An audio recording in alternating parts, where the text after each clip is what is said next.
கர்த்தருடைய பரிசுநாமத்துக்கு ஸ்தோத்திரம். இந்த நிகழ்ச்சி மூலமா உங்களை மறுபடியும் சந்திக்கிறது எனக்கு மிக்க மகிழ்ச்சி. வேத ஆராய்ச்சி நம்ம பார்த்து கொண்டு இருக்கிறோம். இன்றைக்கும் நம்ம மத்தியில யோவன் ஐயா வந்திருக்காங்க. அவர்களை நம்ம வெல்கம் பண்ணிடலாம். அவரோடு கூட நம்ம நிறைய காரியங்களை இன்றைக்கும் நம்ம கற்றுக்கொள்ள போகிறோம். எல்லாரும் தவறாம கவனமா பாருங்க. வணக்கம் யோவன் ஐயா. வணக்கம்மா. ஸ்தோத்திரம். ஸ்தோத்திரம். கர்த்தருடைய பரிசுத்த நாமத்துக்கு ஸ்தோத்திரம்.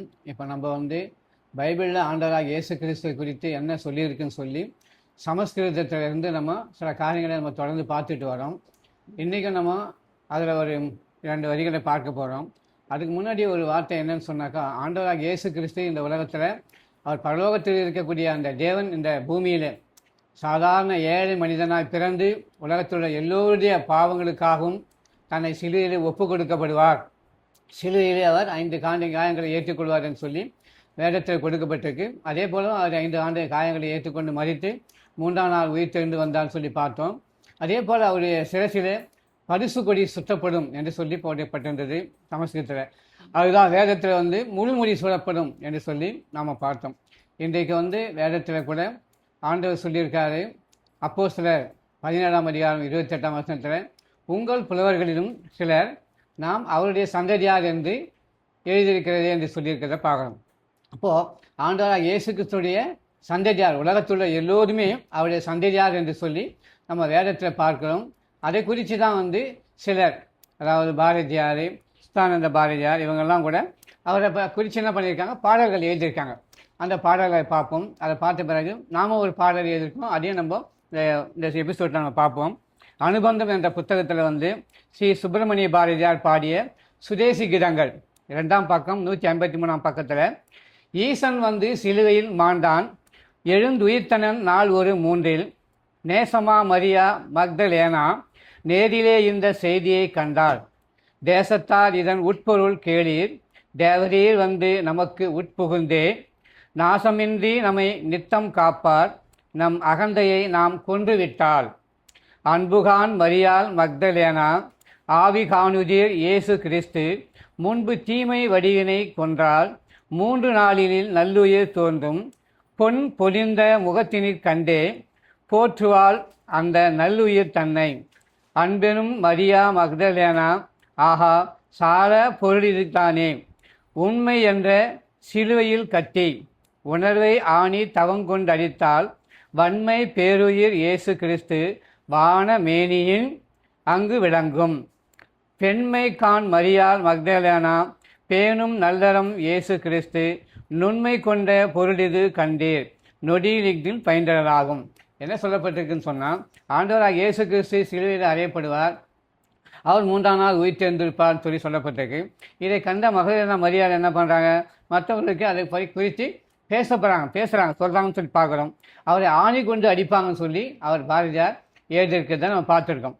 அதே போல தான் சுவாமி சுத்தானந்த பாரதி என்பவர் இயேசுநாதரை பற்றி பாடியது. என்ன பாடியிருக்காரு, மரணத்தை வென்றவனே மன்னவனே அன்புருவே, தரணி உய்ய பிறந்தவனே தாவீதரசன் குலக்கொழுந்தே, கருணையுடன் அவதரித்தாய் காத்திடவே மெய்யறத்தை, அரண் எமக்குள் திருவருளே அறிவெல்லாம் அமர்ந்தவனே, நலத்தினை பழகி காட்டி நன்னெறி தவத்தில் ஓங்கி, நலத்தினை மாந்தர் உய்ய நவிந்தனை அன்பினாலே, நலத்தினை அறியா மாக்கள் நவிலகும் கொடுமை செய்ய, நலத்தினை அறிய காட்ட நல்கினை பலியாய் உன்னை, உன் பெயராலே இந்த உலகினில் உயிர்ப்போம் நாங்கள், உன் பெயராலே உண்போம், உன் அருள் சிறக்க வாழ்வோம், உன் பெயராலே எங்கும் உத்தம தொண்டு செய்வோம், பணி திறத்திற்கொங்கள் உழைப்பெல்லாம் ஈர்ந்து வாழ்வோம்.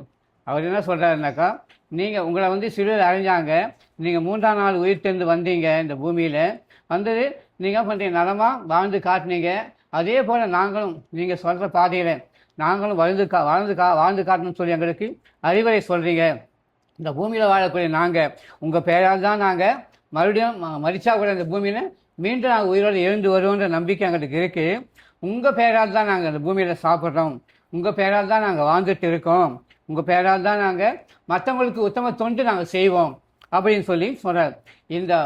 இந்த காரியத்தை எங்களுக்கு மட்டும் இல்லை, உலகத்தில் இருக்க எல்லோருக்கும் நீங்கள் தந்திருக்கீங்க அப்படின்னு சொல்லிட்டு சுத்தானந்த பாரதியார் சொல்கிறத பார்த்துருக்கோம். இந்த இந்த இந்த இதை தொடர்ந்து நாம் ஒரு ஆண்டவராக இயேசு கிறிஸ்துவை குறித்து ஒரு பாடல் ஒன்று எழுதியிருக்கோம். அந்த பாடலை நம்ம பாடுவோம். பாவம் இல்லாத ஆட்டுக்குட்டி என் பாவங்களை தம்மேல் ஏற்று, பாவ சிலுவை மூலம் தோளில் ஏற்று, சிலுவை பாரத்தால் சுமந்து தீர்த்தார். உயிரான சீட்டனே காட்டி தந்தான், உத்தமரை சேவகன் பற்றி கொண்டான்.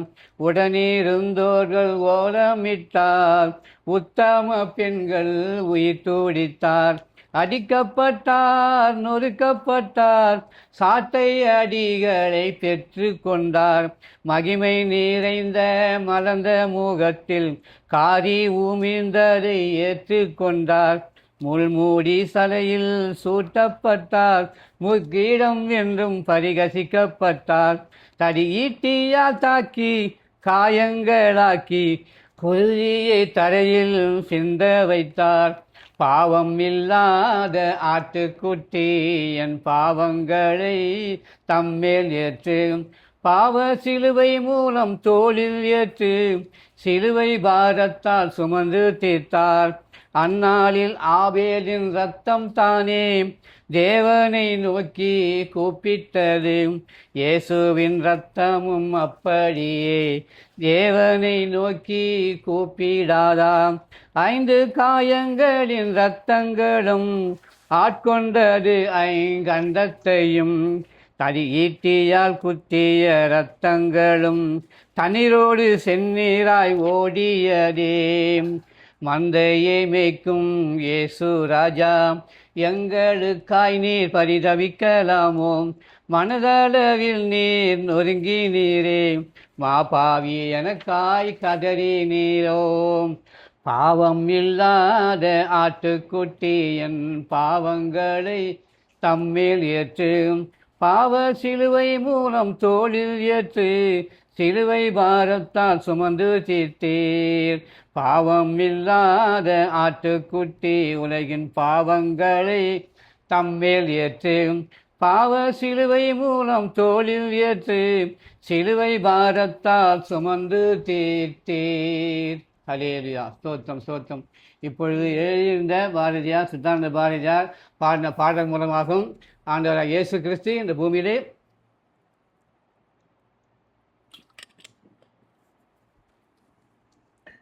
சிலுவையில் மாண்டதை குறித்து அவங்க பாடல் மூலமாக எழுதினதையும் நம்ம பாடினோம். நாம் எழுதின பாடலையும் நாம் பார்த்துருக்கோம். இப்போ சமஸ்கிருத வார்த்தையில் ஒரு 2 வார்த்தைகளை நம்ம பார்ப்போம். என்னன்னு சொன்னாக்கா, ரிக்வேதத்தில் 10வது கவியில் தண்ணீர் பாத யாத்திரை பாவம் போக்காது. இன்றைக்கு உலகத்தில் இருக்கிற ஜனங்கள் என்ன பண்ணுறாங்க? காசிக்கு போகணும், ராமேஸ்வரம் போகணும், இந்த குளத்தை குடிக்கணும், இந்த நதியில் இறங்கணும் அப்படின்னு சொல்லிட்டு என்ன பண்ணுறாங்க? தண்ணீரை தேடி போகிறாங்க. தன்னுடைய பாவங்களை தொலைக்கலாம், தன்னுடைய பாவங்களை நீக்கி கொள்ளலாம் அப்படின்னு சொல்லிட்டு போகிறாங்கன்னு சொல்லி பார்க்குறோம். அதே போல் பாத யாத்திரை நடந்து போனால் நம்ம பாவம் தேடுன்னு சொல்லிட்டு பாத யாத்திரை போகிறாங்க. சில இடங்களுக்கு புண்ணியஸ்வரன் சொல்லிட்டு அவங்க போகிறத நம்ம பார்க்குறோம். ஆனால் ரிக்வேதம் சொல்லுது, தண்ணீர்னாலையும் பாத யாத்திரை போகிறதுனாலையும் மனுஷனுடைய பாவம் போகாது.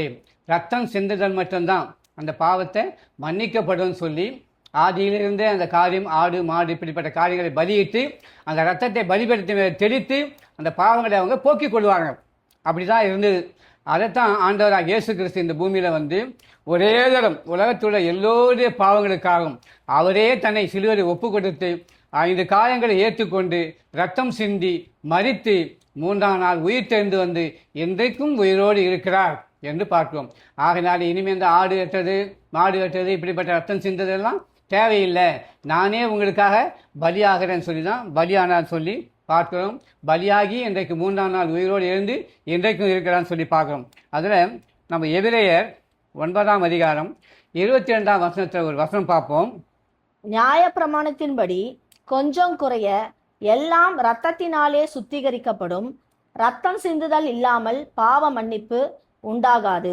ஆமாம், ரத்தம் சிந்துதல் இல்லாமல் பாவ மன்னிப்பு உண்டாகாதுன்னு சொல்லி சொல்லப்பட்டிருக்கு. இன்றைக்கி கூட பாருங்கள், யாருக்காவது ஒரு ஆக்சிடென்ட் ஆகிடுச்சுன்னா ரத்தம் மொத்தம் வெளியேறிச்சு சொன்னால் என்ன பண்ண உடனே அவங்க இறந்துடுறாங்க.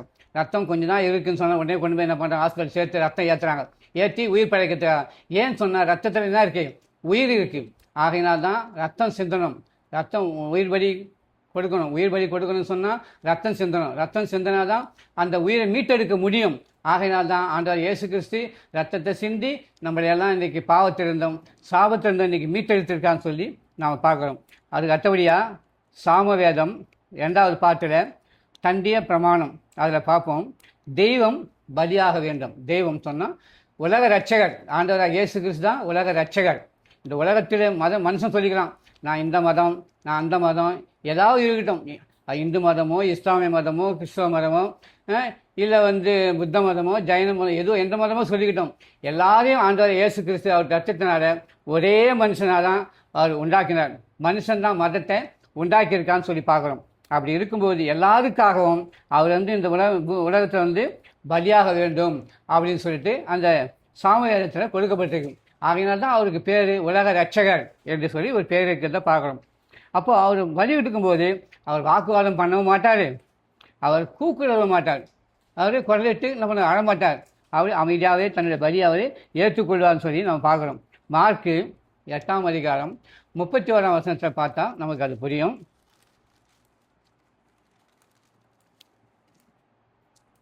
மனுஷகுமாரன் பல பாடுகள் பட்டு மூப்பராலும் பிரதான ஆசாரியராலும் வேத பாரகராலும் ஆகாதவனென்று தள்ளப்பட்டு கொல்லப்பட்டு 3 நாளைக்கு பின்பு உயிர் தெழுந்திருக்க வேண்டியதென்று அவர்களுக்கு போதிக்க தொடங்கினார். ஆமென். 1 பேதுரு 2ஆம் அதிகாரம் 24வது வசனம் பார்ப்போம்.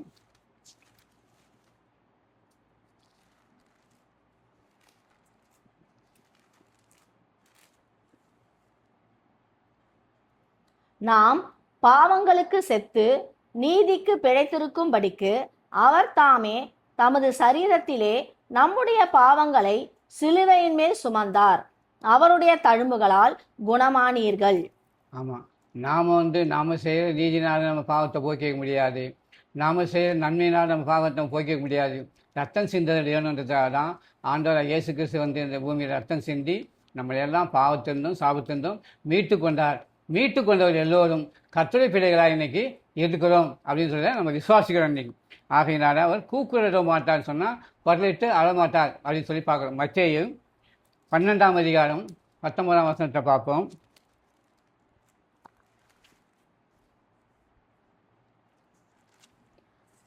வாக்குவாதம் செய்யவும் மாட்டார், கூக்குரலிடவும் மாட்டார், அவருடைய சத்தத்தை ஒருவனும் வீதிகளில் கேட்பதும் இல்லை. ஆமாம், ஆண்டவர் இயேசு கிறிஸ்து சிலுவையில் ஒப்பு கொடுக்க போகும்போது சிலுவை தன் தோளில் சுமந்துட்டு போனான்னு சொல்லி பார்க்குறோம். அவர் சுமந்துட்டு போகும்போது எந்த ஒரு கூக்குரலிடல, அவர் வாக்குவாதம் பண்ணவும் இல்லை. அவரை சவுக்கால் அடித்தாங்க, அப்படியே கொண்டு போயிட்டு அவரை மரங்களை நிறுத்தி அந்த சிலுவை மரத்தை கீழே போட்டு அவரை படுக்க வச்சு அவரை கையிலையும் காலையும் ஆண்டையும் கடாவி அவருடைய பலி செலுத்தினார். ரத்தத்தை சிந்தி அவர் மரித்தார் அப்படின்னு சொல்லி பார்க்குறோம். ஆனாலும் 3ஆம் நாள் உயிரோடு இருந்திருந்து இன்றைக்கும் அவர் உயிரோடு இருக்கிறார்ன்றதை நாம் விசுவாசிக்கிறோம். ஆகையினால கர்த்தருடைய பரிசுத்த நாமத்துக்கு ஸ்தோத்திரம். இந்த நாட்களில் நம்ம ஒரு சில காரியங்கள் பாரதியார் பாடின பாடலையும் சுத்தானந்த பாரதியார் பாடின பாடலையும் ஆண்டவராக இயேசு கிறிஸ்து சிலுவையில் மரித்து 3ஆம் நாள் உயிர்த்தெழுந்து இன்றைக்கும் உயிரோடு இருக்கிறார் என்பதை குறித்து நம்ம பார்த்தோம். நாமளும் ஒரு பாடல் மூலமாக ஆண்டவரை நம்ம ருசித்தோம். ஆகையினால கர்த்தருடைய பரிசுத்த நாமத்துக்கு ஸ்தோத்திரம். சொல்லப்பட்ட வார்த்தைகள் யாவும் இந்த நாள் வரையும் சொல்லப்பட்டது எல்லாமே சமஸ்கிருதத்தில் தான் சொல்லப்பட்டது. பைபிளில் கொடுக்கப்பட்ட காரியங்களே சமஸ்கிருதத்தில் சொல்லப்பட்டிருக்குன்னு சொல்லி நாம் எடுத்து வச்சோம். ஆகையினால இதையெல்லாம் நீங்கள் அறிந்து உணர்ந்து ஆராய்ந்து பார்த்து ஆண்டவராக இயேசு கிறிஸ்துவே உலக ரட்சகர் என்று தெரிந்து கொண்டு அவரை பின்பற்றி அவருக்குள்ளாக நாம் வாழ்வோமானால் அவரை வரப்போகிறார், மீண்டும் அவர் வரப்போகிறார். அவர் வரும்போது அவரோடு கூட நாம் எடுத்துக்கொள்ளப்படுவோம். அவர் எங்கே இருக்காரா பரலோகத்தில்னு சொன்னால் அவரோடு கூட நம்மளும் அங்கே இருந்து அவரோடு வாழ்வோம். ஆகையினால கர்த்தருடைய பரிசுத்த நாமத்துக்கு ஸ்தோத்திரம். நன்றி யோவானையா, நன்றி. நன்றி. இந்த நிகழ்ச்சியை பார்த்து கொண்டிருக்கிற உங்க எல்லோருக்கும் நன்றி செலுத்துறேன்.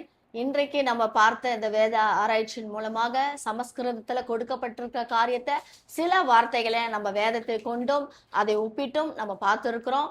இதை நீங்க தியானிச்சு பாருங்க, யோசித்து சிந்திச்சு பாருங்க, நிச்சயமாகவே நமக்கு பலன் உண்டு. அதே சமயத்துல சில பாடல்களை பார்த்தோம். ஆண்டவருடைய பாடல்கள், பாவமில்லாத ஆட்டுக்குட்டியாக இந்த பூமியில அவர் பிறந்தாருன்னு பார்த்தோம். அதை குறித்து என்னென்ன காரியங்கள், அவர் எப்படியாக மரித்தார், எப்படியாக 3ஆம் நாள் உயிர் தெழுந்தார், இதை குறித்தான விளக்கத்தை நம்ம பார்த்தோம். அதே சமயத்துல நம்ம பாரதியார், சுப்பிரமணி பாரதியார், அவர் எப்படியாக ஆண்டவரை குறித்து பாடி இருக்கிறார் என்றதை, ஈசன் சிலுவையில் மாண்டான் அப்படின்னு கேட்கும்போது ஆச்சரியமா இருக்கு. சிலுவையில அறையப்பட்டது ஒரே ஒரு தேவன் யாருன்னா அது இயேசு கிறிஸ்து மாத்திரம்தான். அதை நம்ம இந்த பாடல் மூலமாக நம்ம தெரிந்து கொண்டோம். சுக்கானந்த பாரதியார் என்ன பாடியிருக்காருன்னு நம்ம தெரிந்து கொண்டோம். இன்னும் அநேக காரியங்களை நம்ம இந்த நிகழ்ச்சி மூலமாக நம்ம தெரிந்து கொள்ள போறோம். அது நிறைய நம்ம தெரிந்து கொண்டு அநேகருக்கு நம்ம இந்த காரியங்களை பிரயோஜனமாய் நம்ம சொல்ல போறோம். அதற்காக இந்த நிகழ்ச்சி நீங்க தொடர்ந்து பாருங்க. சப்ஸ்கிரைப் பண்ணாதவங்களா சப்ஸ்கிரைப் பண்ணுங்க, லைக் பண்ணுங்க, ஷேர் பண்ணுங்க. அநேகர் பிரயோஜனம் அடையட்டும். இந்த நாளிலும் இந்த நிகழ்ச்சி மூலமாக உங்களை சந்தித்ததில் எங்களுக்கு மிக்க மகிழ்ச்சி. தொடர்ந்து நம்ம இந்த நிகழ்ச்சியை சந்திக்கலாம். அதற்காக நாங்கள் விடை பெறுகிறோம். கர்த்தருடைய நாமத்துக்கு ஸ்தோத்திரம். நன்றி. எல்லோருக்கும் ஸ்தோத்திரம். வணக்கம். நன்றி.